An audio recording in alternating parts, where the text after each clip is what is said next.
ओम श्री गणेशाय नमः। गणेश जी की पूजा करने से जीवन के समस्त विघ्नों से हमें मुक्ति मिलती है, सारे संकटों से मुक्ति मिलती है, जीवन के हर क्षेत्र में हमारी उन्नति होती है। गणेश जी को प्रथम पूज्य कहा जाता है। सारी पूजाओं में सबसे पहले प्रथम पूज्य गणेश जी को पूजा जाता है। गणेश जी की पूजा की सर्वश्रेष्ठ तिथि चतुर्थी तिथि मानी जाती है। प्रत्येक माह में 2 चतुर्थी तिथि पड़ती हैं, एक कृष्ण पक्ष में और दूसरी शुक्ल पक्ष में। कृष्ण पक्ष की चतुर्थी संकष्टी चतुर्थी कहलाती है, वहीं शुक्ल पक्ष की चतुर्थी विनायकी चतुर्थी कहलाती है। फाल्गुन शुक्ल पक्ष की चतुर्थी तिथि के दिन व्रत रखकर विघ्नहर्ता श्री गणेश जी की पूजा की जाती है। इस साल फाल्गुन शुक्ल विनायक चतुर्थी 23 फरवरी को कई शुभ योगों के साथ मनाई जा रही है। विनायक चतुर्थी के दिन चंद्रमा का दर्शन अशुभ माना जाता है।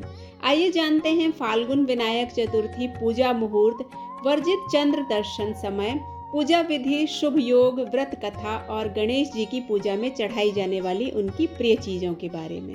साल 2023 में फाल्गुन शुक्ल विनायक चतुर्थी का व्रत 23 फरवरी गुरुवार को रखा जाएगा। चतुर्थी तिथि प्रारंभ होगी 23 फरवरी प्रातः 3:24 पर। चतुर्थी तिथि समाप्त होगी 24 फरवरी प्रातःकाल 1:33 पर। मध्याह्न पूजा का शुभ मुहूर्त होगा 23 फरवरी प्रातःकाल 11:26 से दोपहर के 1:43 तक। वर्जित चंद्र दर्शन का समय है 23 फरवरी को प्रातःकाल 8:54 से लेकर 9:41 तक। चतुर्थी तिथि पर दोपहर के समय पूजा का विधान है। इस दिन प्रातःकाल स्नान के बाद व्रत का संकल्प लेना चाहिए और पूजा के शुभ मुहूर्त में पुनः शुद्ध होकर पूजा स्थल को गंगा जल से पवित्र कर लेना चाहिए और फिर गणेश जी की प्रतिमा पूजा स्थल पर स्थापित करके उनकी पूजा करना चाहिए। पूजा में भगवान गणेश जी को पीले फूलों की माला, धूप, दीप, नैवेद्य, अक्षत, उनका प्रिय दूर्वा अर्पित करना चाहिए। इसके बाद लड्डुओं और मोदकों का भोग लगाना चाहिए। काले तिल और गुड़ को मिश्रित करके हवन करना चाहिए। अंत में व्रत की कथा पढ़ना चाहिए। रात में चंद्रमा को अर्घ देकर व्रत संपन्न करना चाहिए। ध्यान रखें, चंद्रमा को अर्घ देते समय चंद्रमा को देखना नहीं है, देखना वर्जित माना जाता है। विनायकी चतुर्थी पर बहुत सारे शुभ योग बन रहे हैं। इस साल फाल्गुन माह की विनायक चतुर्थी व्रत के दिन 4 शुभ योग बन रहे हैं। इस दिन प्रातः काल से ही शुभ योग बना है, जो रात 8:58 तक रहेगा। इसके बाद से शुक्ल योग प्रारंभ हो जाएगा, जो पूरी रात रहेगा। इसी दिन रवि योग सुबह 6:53 से अगले दिन प्रातःकाल 3:44 तक रहेगा। व्रत करने वाले को ब्रह्म मुहूर्त में उठकर स्नान करना चाहिए। हाथ में जल लेकर व्रत का संकल्प लेना चाहिए। एक चौकी पर लाल कपड़ा बिछा देना चाहिए। भगवान गणेश जी की प्रतिमा स्थापित करना चाहिए। भगवान गणेश के समक्ष धूप, दीप, फल, फूल अर्पित करना चाहिए। गणेश जी को दूर्वा अति प्रिय है, इसलिए गणेश जी को 21 दूर्वा दल अर्पित करना चाहिए। गणेश जी को लड्डू, मोदक, मिष्ठान का भोग लगाना चाहिए। व्रत करने वाले को विनायकी चतुर्थी की कथा जरूर पढ़ना चाहिए। पौराणिक कथा के अनुसार एक समय की बात है जब भगवान शंकर और माता पार्वती नर्मदा नदी के किनारे बैठे थे। वहां पर माता पार्वती ने भगवान शिव से समय व्यतीत करने के लिए चौपड़ खेलने को कहा।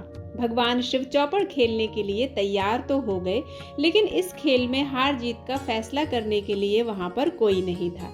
भगवान शिव ने आसपास देखा तो कुछ घास के तिनके पड़े हुए थे। भगवान शिव ने कुछ तिनके इकट्ठे किए और उसका एक पुतला बना दिया। उसकी प्राण प्रतिष्ठा कर दी और पुतले से कहा, बेटा, हम चौपड़ खेलना चाहते हैं, परंतु हमारी हार जीत का फैसला करने वाला कोई नहीं है, इसलिए तुम ही बताना कि हम दोनों में से कौन हारा और कौन जीता। उसके बाद भगवान शिव और माता पार्वती का चौपड़ खेलना प्रारंभ हो गया। दोनों ने यह खेल 3 बार खेला और संयोग से तीनों बार माता पार्वती जीत गई। खेल समाप्त होने के बाद जब बालक से हार जीत का फैसला करने के लिए कहा गया, तो उस बालक ने कहा कि चौपड़ के खेल में भगवान शिव जीते हैं। बालक की यह बात सुनकर मां पार्वती को गुस्सा आ गया। उन्होंने बालक को अपाहिज रहने का श्राप दे दिया। यह सुनकर बालक को बहुत दुख हुआ। उसने माता पार्वती से माफी मांगी और कहा कि हे मां पार्वती, मुझसे गलती हो गई है, अज्ञानतावश मैंने ऐसा कर दिया है।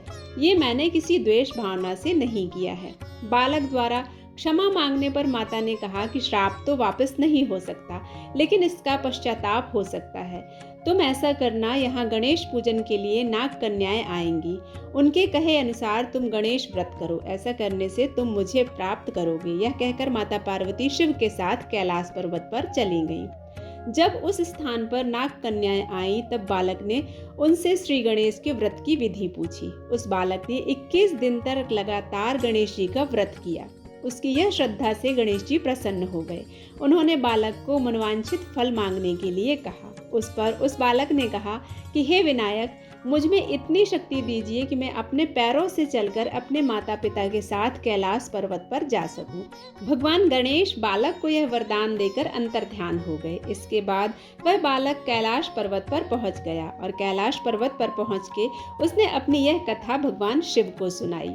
चौपड़ वाले दिन से माता पार्वती शिव जी से विमुख हो गई थी। अतः देवी के रुष्ट होने पर भगवान शिव ने भी बालक के बताए अनुसार 21 दिनों तक श्री गणेश का व्रत किया। इस व्रत के प्रभाव से माता पार्वती के मन में भगवान शिव के प्रति जो नाराजगी थी वह समाप्त हो गई। मान्यता है कि जो भी भगवान गणेश की आराधना करते हैं उनके सारे दुख दूर हो जाते हैं। हिंदू धर्म में गणेश जी को सबसे पहले पूजा जाता है। उनके बिना कोई भी पूजा संपन्न नहीं मानी जाती है। गणेश जी को प्रसन्न करने के लिए चतुर्थी तिथि पर उनकी पूजा करना बेहद शुभ माना जाता है। विनायक चतुर्थी का व्रत करने से गणेश जी का आशीर्वाद मिलता है। जो महिला विनायक चतुर्थी का व्रत करती हैं उसे कभी संतान का दुख नहीं होता। भगवान गणेश की कृपा से उसके सारे दुख दूर हो जाते हैं। कथा के बाद भगवान गणेश के मंत्रों का उच्चारण करना चाहिए। रुद्राक्षी माला में या मूंगे की माला में 108 बार ओम गंग गणपतये नमः मंत्र का जाप करना चाहिए। गणेश गायत्री मंत्र का जाप करना चाहिए। साथ ही गणेश जी की आरती करना चाहिए। आरती के बाद भगवान गणेश को दक्षिणा स्वरूप कुछ पैसे समर्पित करना चाहिए।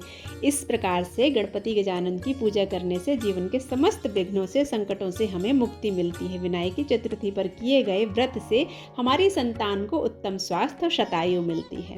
विनायकी चतुर्थी का व्रत करने से भगवान गणेश के साथ मां पार्वती और महादेव की कृपा भी हम सभी पर होती है।